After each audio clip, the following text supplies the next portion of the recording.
ऐसा प्रभु ने वेणु गीत गाया। कब? सुखदेव कहते हैं कार्तिक शुक्ल पक्ष की अष्टमी तिथि, और उन कार्तिक शुक्ल पक्ष की अष्टमी तिथि के दिन भगवान मैया ने सुंदर श्रृंगार किया, और श्रृंगार करके भगवान पहली बार गैया चराने गए। प्रभु ने कार्तिक शुक्ल पक्ष की अष्टमी तिथि को पहले गो चराने भगवान गए, गोचारण लीला हुई, और इसी दिन को पूरे भारतवर्ष में गोपाष्टमी के नाम से दिव्य पर्व उत्सव भी पूरे भारतवर्ष में मनाया जाता है, क्योंकि इस दिन भगवान का बड़ा सुंदर श्रृंगार हुआ महाराज।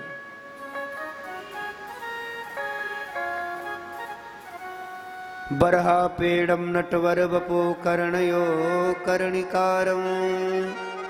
बरहा पीड़ मोर मुकुटधारी भगवान, नटवरी जिनका बपू छोटे नाटे भगवान, कर्णयो कर्णिकार, एक कान में कनेर का पुष्प है, दोनों में नहीं है। भगवान गो चराने जाते हैं परीक्षित, तो अब जिस दिशा में जा रहे हैं उस दिशा में वो कान में कनेर का पुष्प टांग करके संकेत दे देते हैं, आज हम इधर की ओर जाएंगे।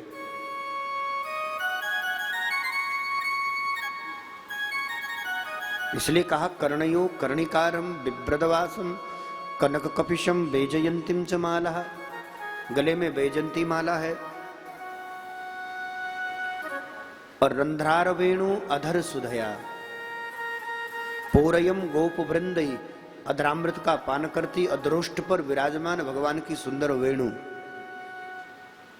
आगे आगे गैया हैं, पीछे पीछे ग्वालवाल है, मध्य में भगवान वेणु बजाते मुरली बजाते आज पहली बार गो चराने गए हैं।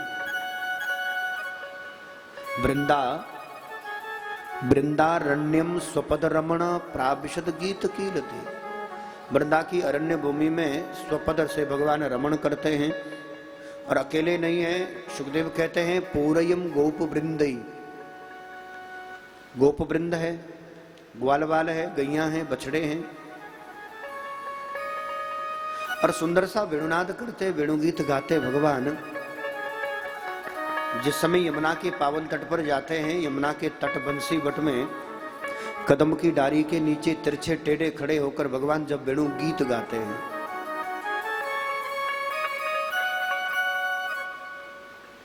भगवान की जो छवि है वो इतनी मनोहारी है कि मानो बड़े बड़े योगियों की, बड़े बड़े योगी बुद्ध समाधि, बुद्ध पुरुष समाधि पे जाकर मानो भगवान ने उनके चित्त को भी चुरा लिया। भगवान ने ऐसा सुंदर वेणुनाद किया परीक्षित की बड़े बड़े योगियों की समाधि छूट गई। भगवान शंकर समाधि भूल गए, ब्रह्मा जी वेद पढ़ना भूल गए,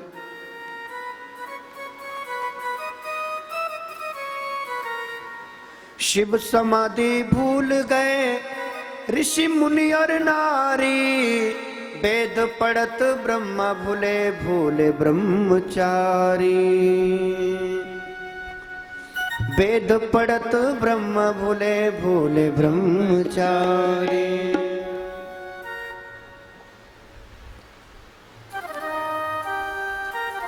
भगवान शंकर समाधि भूल गए। बाबा बैठे तो समाधि में थे परीक्षित, लेकिन भगवान ने जैसे वेणुनाद किया, प्रभु ने जैसे मुरली बंसी बजाई,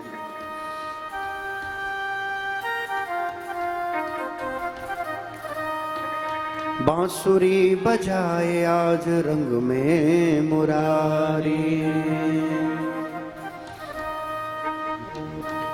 शिव समाधि भूल गए ऋषि मुनि और नारी। शिव समाधि भूल गए ऋषि मुनि और नारी। वेद पढ़त ब्रह्मा भूले भूले ब्रह्मचारी। वेद पढ़त ब्रह्मा भूले भूले ब्रह्मचारी। बांसुरी बजाए आज रंग में मुरारी। और भाई बहन इतना ही नहीं, भगवान ने जब वेणुनाद किया तो प्रकृति प्रभावित हुई। चेतन प्रकृति देखते देखते जड़ हो गई, जड़ प्रकृति देखते देखते चेतना आ गई, तो जड़ में चेतना आई, चेतन जड़ हो गया। ऐसा भगवान का सुंदर वेणुनाद हुआ। कदम की डारी के नीचे टेढ़े तिरछे खड़े प्रभु ने जब वेणुनाद किया, सुंदर वेणु गीत गाया। ब्रज गोपियां भी गीत गाकर कहती, अक्षण बताम फलमिदम। हे प्रभु, हे नाथ, हे कृष्ण, प्रभु आपकी जो वेणु है, आपकी जो सुंदर मुरली है, उसने चेतन जड़ प्रकृति को भी प्रभावित किया। चेतन की तो चले क्या, जड़ भी प्रभावित हुआ भाई। जिस यमुना के तट पर भगवान वेणुनाद कर रहे हैं, वो यमुना कलकल करती निनादती कल्प कल्पांतरों से, युग युगांतरों से निरंतर निर्जर होकर ही तो बह रही है। ग्वाल बाल खेल रहे हैं, बछड़े रंभा रहे हैं, गैया घास खा रही है। कदम की डारी के नीचे भगवान जहां खड़े हैं, उस डारी पर सुंदर पक्षी चहचा रहे हैं।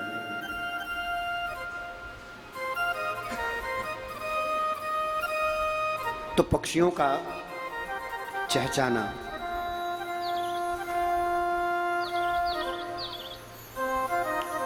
कलकल करती निनादती पावन यमुना का कलरव करना,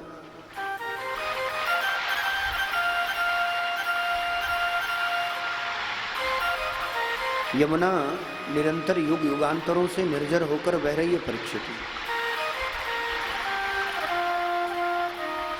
यमुना की अविरल गति है, यमुना का अपना तेज है, अपना प्रभाव है, अपना वेग है, और ऐसा लगता है मानो यमुना गीत गाती गुंजन करती आ रही है।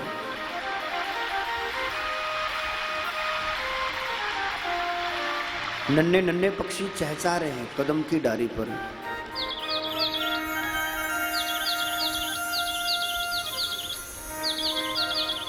बछड़े रंभा रहे हैं।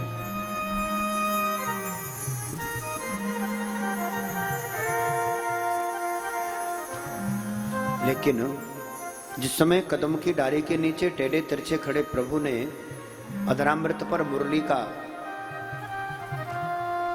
भगवान ने जैसे ही अधरामृत का पान करवाया, अधरोष्ट पर मुरली पधारी। बंशे विभूषित करा नवनीरदाभात के पीतांबरादरुण बिंब फलाधरोष्ठात। दोनों हाथ बंशी से विभूषित है। भगवान ने सुंदर पीतांबर धारण किया है,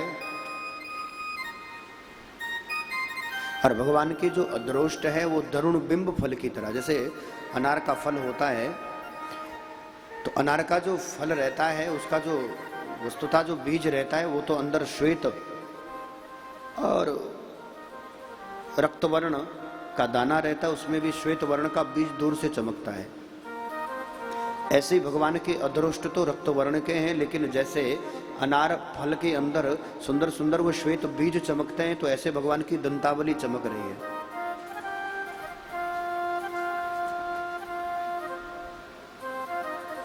बंशी विभूषित करा नवनीरदाभात पीतांबरा दरुण बिंब फलाधरोष्ठात। भगवान के अधरोष्ट उस बिंब फल की तरह है।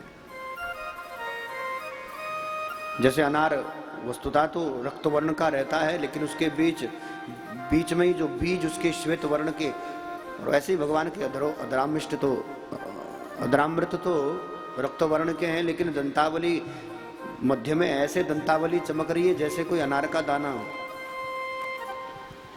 ऐसी सुंदर उपमा मधुसूदन सरस्वती ने भी दी है।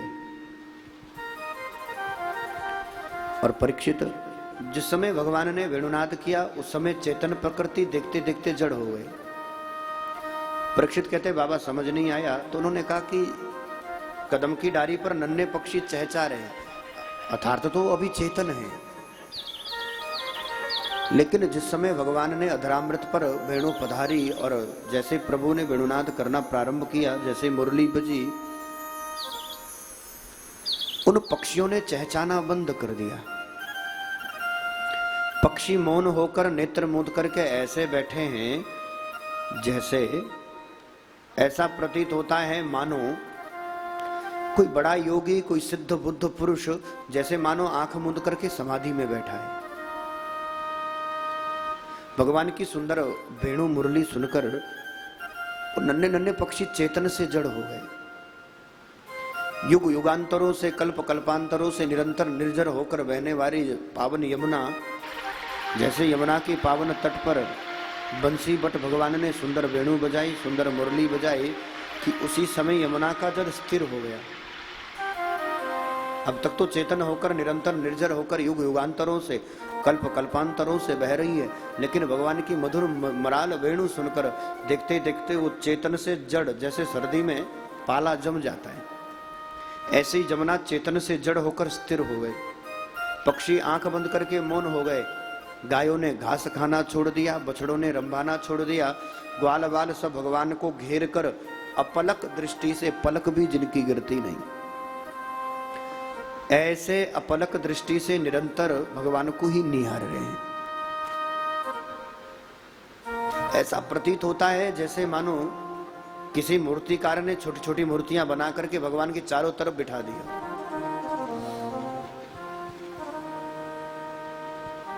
ऐसा प्रतीत होता है मानो ग्वाल बाल बछड़े गैया सब संवेदनहीन हो गई है, कोई उनके अंदर संवेदना ही नहीं बची, जैसे उनकी अपनी चेतनाएं समाप्त हो गई है, जैसे कोई जड़। अब कोई मूर्ति की गाय रखी हो तो उसकी पलकें जैसे अपलक होकर निहारती रहती है, पलक भी झपकती नहीं है, ऐसे उन चेतन ग्वाल बाल बछड़े गैया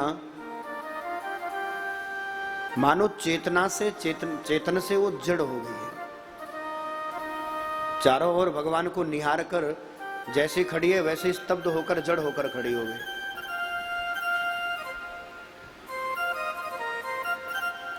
पक्षी मौन हो गए, यमुना का जल स्थिर हो गया, और जिस शिला पर भगवान खड़े होकर सुंदर वेणुनाद कर रहे हैं, धीरे धीरे भगवान की मधुर मराल वेणु सुनकर वो जड़ पत्थर चेतन हो गया। और देखते देखते परीक्षित, अचानक पत्थर मानो जैसे पिघलने लग गया। ऐसा प्रतीत होता है मानो उस जड़ पत्थर में भी कहीं से चेतना आ गई।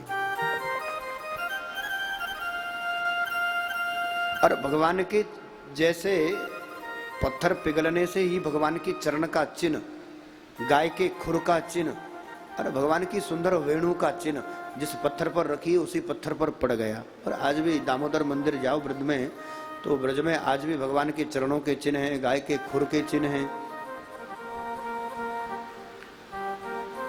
चेतन प्रकृति जड़ हुई, जड़ प्रकृति चेतन हुई। और ब्रज गोपिकाओं ने जब वो वेणु सुनी, उन्होंने भी गीत गाना प्रारंभ किया। भगवान ने मुरली बजानी बंद करे।